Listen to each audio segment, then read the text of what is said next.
de lo que es la comisión de anuncio y la comisión de recibimiento. Por supuesto, tenemos ahí todas las imágenes de Brian Reina, que está en un excelente lugar desde las afueras del Congreso para tener todas estas implicancias de la llegada de los congresistas, también la salida y lo que se espera del presidente de la República. Pero en estos momentos estamos con el doctor Aldo Vázquez, que es vicerrector académico de la Universidad Pedro Ruiz de Montoya y ha sido, por supuesto, exministro de Justicia en el 2015, en el 2016. Muy buenos días. Muy buenos días, encantado de saludarlos.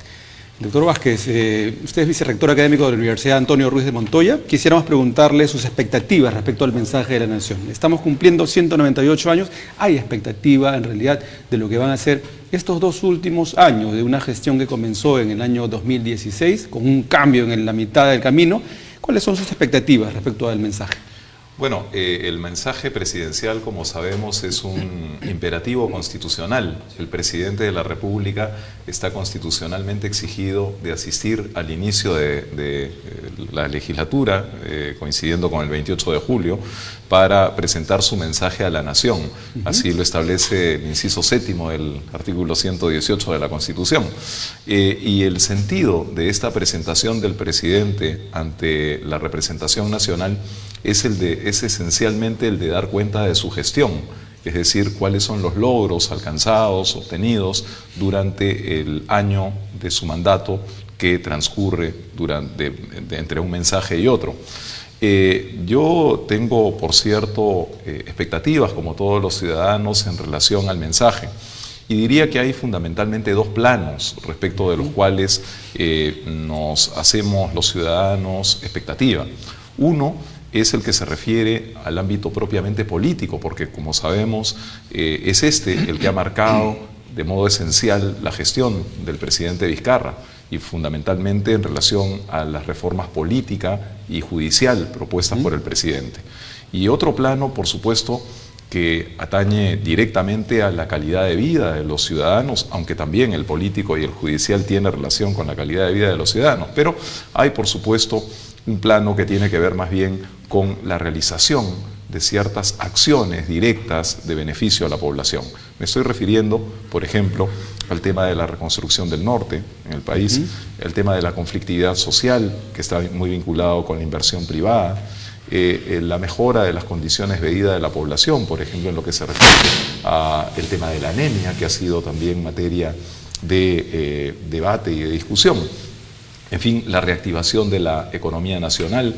Como sabemos, los niveles de inversión pública se han mantenido muy bajos en lo que va del presente gobierno.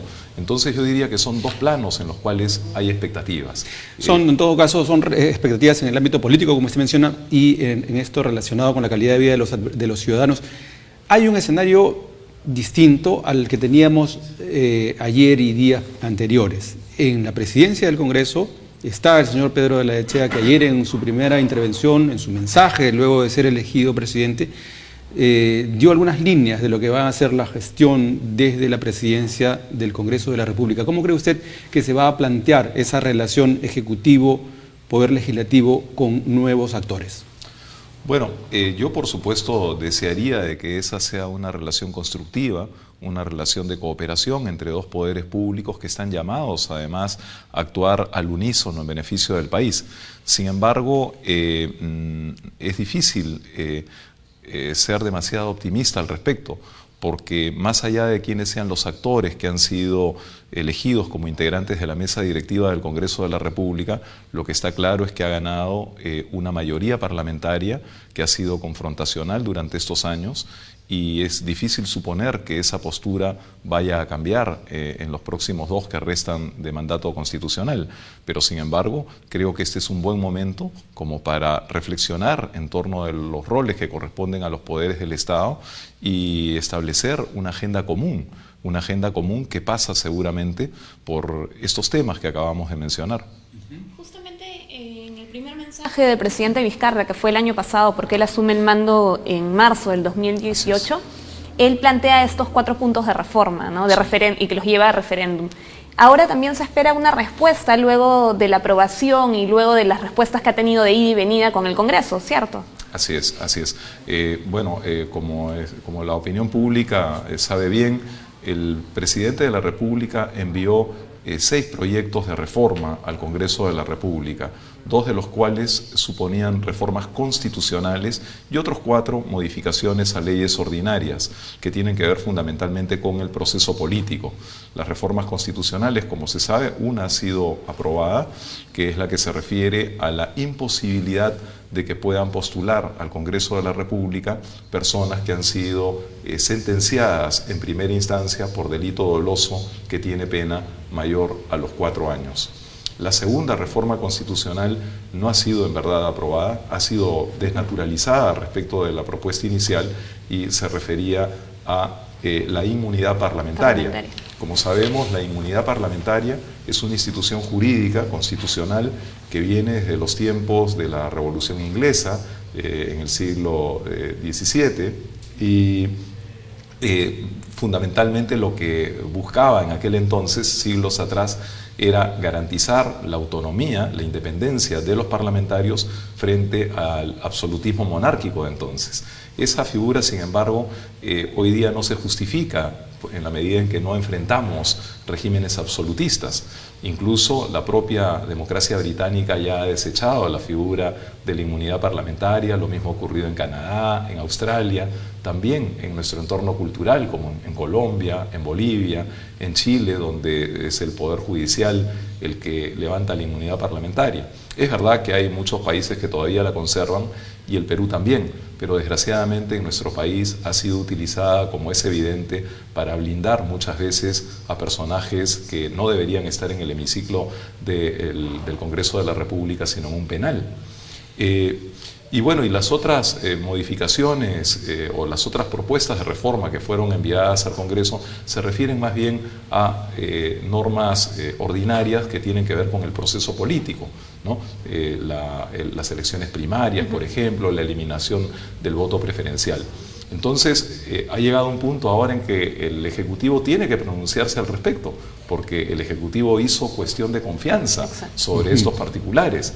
Entonces, yo creo que ahí, por supuesto, el presidente y su gabinete están en una situación compleja en la que tienen que ser muy reflexivos. El presidente no tiene el imperativo de disolver el Congreso, pero desde mi punto de vista esa posibilidad no está cancelada. El artículo 132 de la Constitución, en su último párrafo, señala que cuando las iniciativas ministeriales no son aprobadas por el Congreso, el ministro dimite. De modo tal que podría darse esa situación y en tal caso el presidente de la República quedaría habilitado, lo que no significa que necesariamente deba hacerlo, quedaría habilitado para ese tema probablemente lo vamos a dilucidar en este mensaje, vamos a ver qué es lo que dice el presidente sobre ese tema. Aunque es difícil que eso ocurra en el mensaje propiamente. Ciertamente, ¿no? Pero puede ir marcando una pauta de lo que piensa hacer. Hay 2 ámbitos, usted lo ha mencionado claramente, el ámbito político que tiene que ver con las reformas, pero también se le pide al presidente que gestione. Y cuando se le habla de gestión, uno de los aspectos claves es el del destrave de inversiones. Así es. Estamos en una situación compleja en este momento con el tema de lo que ocurre en el sur del país con el proyecto Tía María.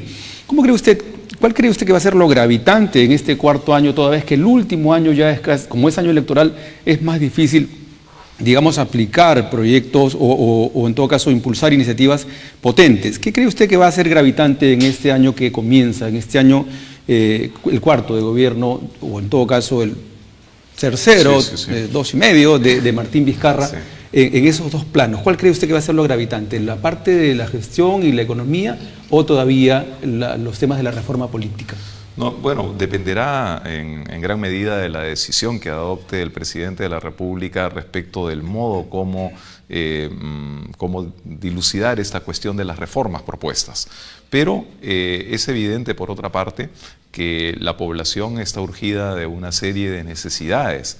Y en ese sentido yo creo que el gran desafío es incrementar la inversión pública en primer lugar. Y aun cuando mi formación tiene su base más bien en el derecho, pero es evidente, no se necesita ser un calificado economista para comprender que con los niveles de inversión que mantiene en este momento el gobierno, es muy difícil reactivar la economía. Es decir, la inversión pública es un factor muy importante también para el crecimiento, en la medida en que esta misma inversión desencadena las oportunidades para la inversión privada. De modo que yo creo que ahí hay un factor muy importante en el cual el gobierno tiene que ser mucho más eficiente, de tal manera que podamos agotar los recursos del Estado en inversión pública y de ese modo alentar y generar confianza y condiciones también para la inversión privada.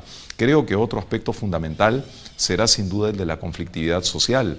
La Defensoría del Pueblo emite cada mes un informe sobre la conflictividad social en el país y vemos que hay unas tensiones que podrían, en fin, desembalsarse en el próximo año de gobierno. De modo tal que también me parece que ahí hay otro desafío muy importante para el gobierno, es decir, cómo atenuar las consecuencias de esa conflictividad y cómo, por otro lado, lograr que estos conflictos puedan ser procesados de un modo eficiente, de tal manera que no sean un freno para la inversión privada. Sabemos que aproximadamente la mitad de esos conflictos tienen, incluso más de la mitad, son de origen socioambiental, es decir, tienen que ver, son conflictos entre la población con industrias extractivas. Y entonces ahí será muy importante que el gobierno sea un actor fundamental para procesar esos conflictos de tal manera que encuentren un modo de resolución que sin afectar los intereses de la población puedan permitir que esas inversiones fluyan. Es evidente que nuestro país, como cualquier otro, requiere de la inversión y requiere de la inversión privada para su desarrollo. Sin inversión no hay crecimiento y sin crecimiento económico tampoco hay posibilidad de redistribución del ingreso. La lucha contra la corrupción va a ser también otro de los ejes fundamentales en este mensaje de la nación, porque ha sido uno de los ejes durante todo este mandato de Martín Vizcarra. Sí. Y yo creo que la lucha contra la corrupción tiene que ser un imperativo en nuestro país que tiene que trascender incluso a los gobiernos. Tiene que haber un amplio consenso en relación a estos esfuerzos, que no pueden ser solamente declarativos. La corrupción le cuesta muchísimo al país. Aproximadamente el 2% del Producto Bruto Interno del país, es decir, estamos hablando de alrededor de 4.000 millones de dólares al año. Unos 15.000 millones de soles al año le cuesta al Perú la corrupción. Ese es el costo directo de la corrupción. Pero hay otro costo indirecto que tiene que ver con la afectación al tejido social, con el descrédito de las instituciones, con la pérdida de una cierta moralidad pública. Entonces, el país no puede ser indiferente ante ello. Hay quienes, desde el ámbito de la política o incluso de la empresa, piensan que la lucha contra la corrupción es un tema que podría ser orillado, que podría ser ocupar una posición secundaria en la agenda pública. Hay quienes creemos que no, que la lucha contra la corrupción es absolutamente esencial, pero no solamente una convicción personal. Esto nos lo dicen algunos de los actores más importantes de la economía mundial.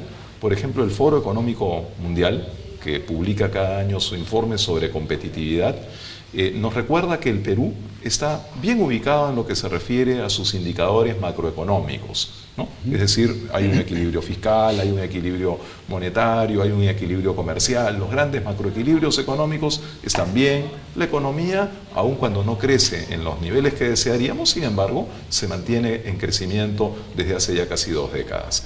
Pero lo que nos recuerda el Foro Económico Mundial cada año es que el Perú pierde en competitividad por la calidad de sus instituciones. Competitividad, además, 15.000 millones de soles al año no es poca cosa. No, yo quería retornar al tema de la conflictividad social, doctor Vázquez, porque lo que se dice del gobierno de Martín Vizcarra es que al no contar con un partido, su apoyo es la calle. Sin embargo, en este escenario que usted describe de alta conflictividad social, además con reportes de la Defensoría del Pueblo, es la calle la que podría darle la espalda en algunos sectores críticos. Estamos pensando en el sur, por ejemplo, en el oriente con los temas de las dificultades con la extracción de petróleo, el transporte de petróleo. ¿Cómo cree usted que va a resolver el Ejecutivo esta suerte de paradoja, esta suerte de dilema en donde la calle podría, digamos, voltearse en ciertos momentos? Bueno, mi punto de vista es que lo esencial para un gobernante es el respaldo popular, que está precisamente en las calles. Un gobierno puede sostenerse frente a una oposición parlamentaria, naturalmente, en la medida en que las formas sean respetadas, naturalmente, en la medida en que haya una cierta altura de miras de una y de otra parte. Pero no es inviable un gobierno porque tenga una mayoría parlamentaria opositora. Lo fundamental, desde mi modesto entender, es el respaldo ciudadano.